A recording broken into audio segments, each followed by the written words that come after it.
Before we get started with this video, I have something to share with you all that I've been waiting to unveil for some time now. Introducing the vilest merchandise you've ever seen. By clicking the link in the description, you can head over to my shop, where you'll find a multitude of great products featuring this design. I hope this beautiful piece, that features some of the most iconic villains in cinematic history, excites all you movie lovers and vile fans. The idea for this concept came to me a while back, and it's finally been brought to life by the wonderfully talented Herr Schneider, whose work you can find more of by checking out his Instagram using the link down below. And speaking of Instagram, if you head over to mine by clicking my link in the description, you'll find that I'm holding a very delayed giveaway to celebrate the channel passing 400,000 subscribers. Head over there to find out more details. I'm eager to hear your feedback on this design, and I hope you all love it as much as I do. Now with that out of the way, let's get started with the video.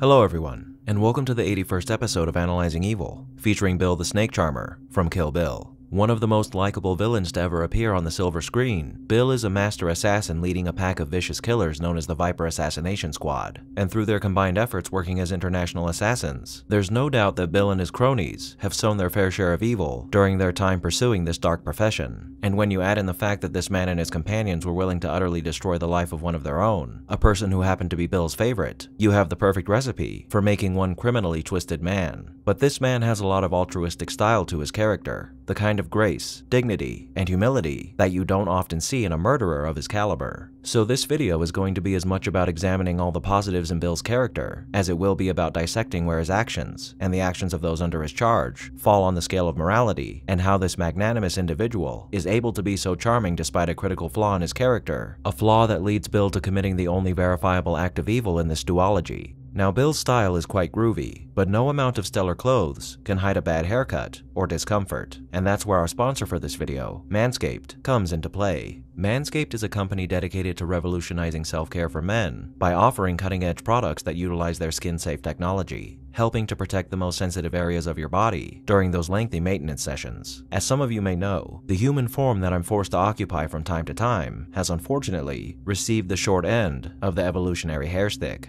and I'm always looking for better ways to manage my thick coat. With great products like the Waterproof Lawnmower 4.0 and Weed Whacker Nose and Ear Hair Trimmer, Manscaped helps alleviate this problem immensely, allowing you to get the perfect comfortable shave on any part of your body. With Father's Day coming up soon, now is the perfect time to treat yourself or that special dad in your life to the gift that keeps on giving: great looks and enhanced comfort. Manscaped is currently offering 2 free gifts with the purchase of one of their performance packages, those being the Shed Travel Bag and the Manscaped Boxers 2.0, the perfect underwear for enhanced breathability around the house and at the workplace that will quickly replace your dad's favorite pair of hole-ridden tighty-whities. And you can accomplish this by heading over to manscaped.com and using the promo code VILE when you check out to enjoy a generous 20% off your order. So don't wait, start giving your body that care it deserves today by going to manscaped.com or by clicking the link down in the description. Thank you Manscaped for sponsoring this video. Now without further ado, let's begin. There's not too much to say about Bill's past, but we do know that Bill and his brother Bud were raised by a single mother somewhere in Mexico. Though Bill and Bud grew up without a father, Beatrix states for us when she goes down to Mexico to find Bill that Bill had always been looking for father figures during his lifetime, and one such figure he found was a local pimp by the name of Esteban Vijallo. Whether it was by watching movies with his pseudo-father figure, or through curiosity alone, Bill became interested in martial arts at some point in his young life, and thereafter chose to pursue a path that would lead him to becoming one of the most deadly assassins in the world. Trained by both Pai Mei and Hattori Hanzo, Bill's training would encompass Kendo, the Japanese art of the sword, and Bak Mei, a school of Kung Fu that some consider to be the deadliest martial art.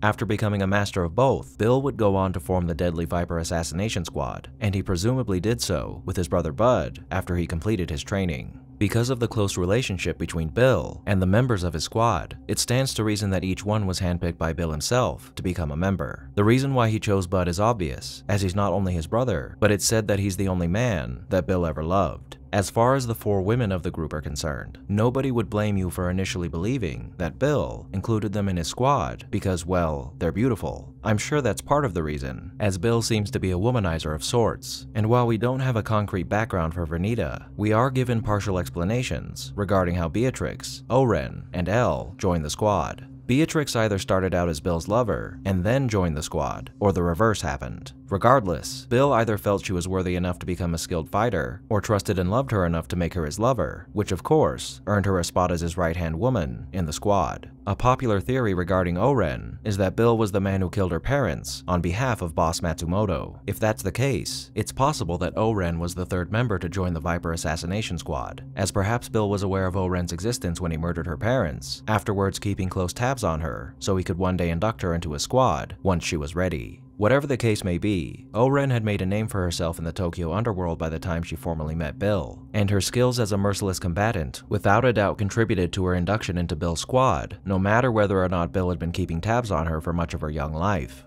Now, Elle worked for the international policing agency Interpol and was on a mission to apprehend Bill prior to meeting him, but upon meeting Bill, she fell madly in love with him. At the time, Bill and Beatrix were still lovers, but even so, Elle was so strongly attracted to Bill that she chose to join his group anyway, and I'm sure she hoped that one day she would be able to replace Beatrix through legitimate or illegitimate means. However, Elle was already likely a trained expert in firearms and hand-to-hand combat, so introducing her to the group and giving her further training in martial arts must have been an easy decision for Bill. So with all this in mind, it is possible that Bill just wanted to fill his ranks with eye candy, but it's equally likely that he chose each member of the Viper assassination squad based on their skill alone. Prior to the breakup of the squad following the massacre at Two Pines, it isn't clear just how many people Bill and his squad were responsible for murdering, and how many of these people deserved it or not. But at the very least, we can attribute 7 murders to Bill, even though they weren't all committed by him directly, those of course being the murders committed against the people who were in attendance at Beatrix's wedding. People who definitely did not deserve to get murdered. Well, except perhaps for Beatrix, as Bud points out during his conversation with Bill, as Beatrix has killed who knows how many people herself. However, it could be the case that she only killed people who had it coming, so to speak, so we can't truly judge the quality of her character in this regard. Now, despite his profession, Bill seems to be quite the pleasant person. Although he's a killer, we never hear tell of any sadism or cruelty on his part, and whenever he's on screen, he's polite, well-mannered, respectful, calm, amiable, and in accordance with his moniker as the Snake Charmer, he's incredibly charming. He's got a penchant for the abstract and the philosophical as well, and he displays a significant degree of quiet charisma, emotional intelligence, and sentimentality. A majority of these aspects of his personality can probably be attributed to the fact that Bill has undergone extensive training by 2 masters of martial arts, and although one of those men is exceptionally rude and belligerent, students of martial arts are often taught to be respectful and even-tempered, so it would make sense that Bill developed these aspects of his personality alongside his training, though it is possible that Bill was always this way. As far as his mannerisms are concerned, much of how Bill conducts himself reflects his down-to-earth personality. He isn't fussy, fidgety, or stern, but serene and almost elegant in the way he moves and speaks. And for the most part, those movements are slow and deliberate, yet they're almost flippant at the same time. And that gives us the impression that Bill is a man who is relaxed and utterly sure of himself. A man who takes his time and only acts when he's absolutely certain that that's what he wants to do. The carefree air about him serves to charm and disarm the people he comes into contact with,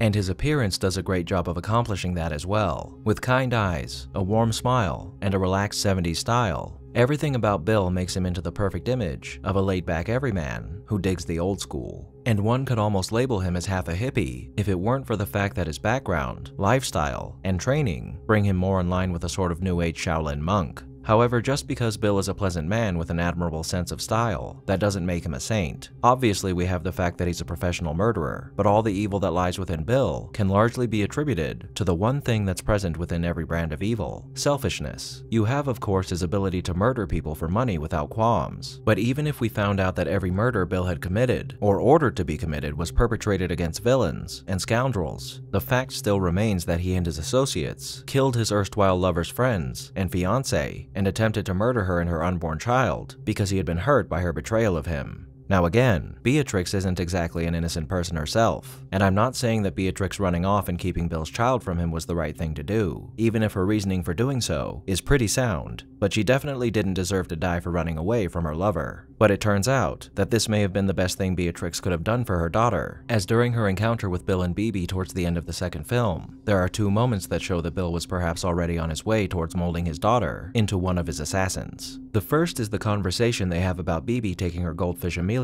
out of his bowl and stomping on him. In this conversation, we're given no indication that Bill reprimanded his daughter for suffocating and then killing her goldfish. Rather, he simply marvels on her ability to differentiate between life and death at such a young age, and he attributes this to the fact that she was fully aware of what she was doing. This might not be outright encouragement of this behavior in his daughter, but it does show that he's potentially willing to allow it to happen so that she becomes desensitized to death. The second moment is a minor indicator, but it is an indicator nonetheless, that being Bill allowing his 4-year-old daughter to watch a violent film like Shogun Assassin. While it isn't the most terrifying film you could show a child, it certainly isn't a film that most parents would expose their kid to at such a young age, and the fact that this film has assassin in its name is another indicator that perhaps Bill was attempting to condition his daughter into becoming an assassin as she aged. Even so, in accordance with his pleasant persona, Bill appears to have played the role of a loving father quite well, as Bibi seems well taken care of and quite happy when Beatrix reunites with them. But training a child to be a happy assassin is still training a child to be an assassin, and though it's certainly a parent's right to raise their child in any way they see fit, some ways are decidedly less than ideal than others, and I'm sure most of you will agree that this is one of those ways. Now, the last positive thing there is to say about Bill is that he at the very least recognizes the faults in his character, as prior to instigating the massacre at Two Pines, he does admit to Beatrix that he's never been nice, and during their final exchange, Bill admits that he's a murdering bastard who overreacted when he first reunited with Beatrix. But all that we've discussed about Bill so far is negated by the sad truth, that being that Bill is an evil man that takes his pleasures where he can and however he pleases. And when those pleasures are in any way meddled with, he has no problem harming others, even if those others happen to be people that he loves.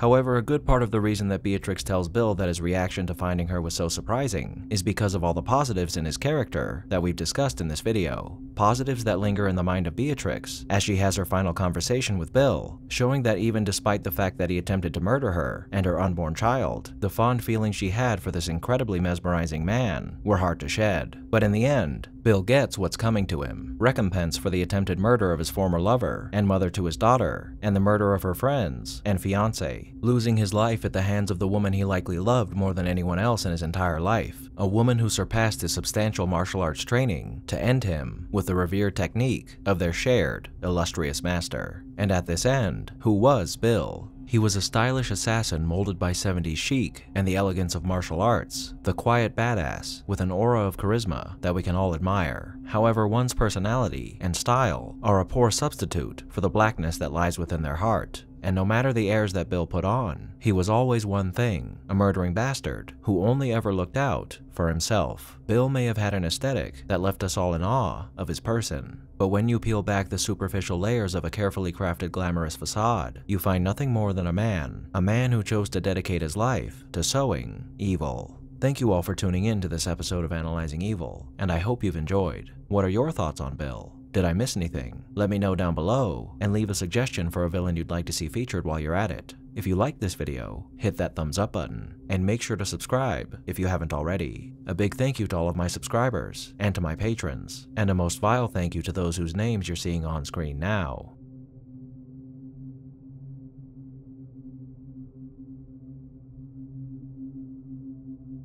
Join the channel's Discord server and Reddit to interact with myself and the community, and follow me on the social media platforms listed below to keep up with the channel. As always, thanks for watching, and I'll be seeing you soon.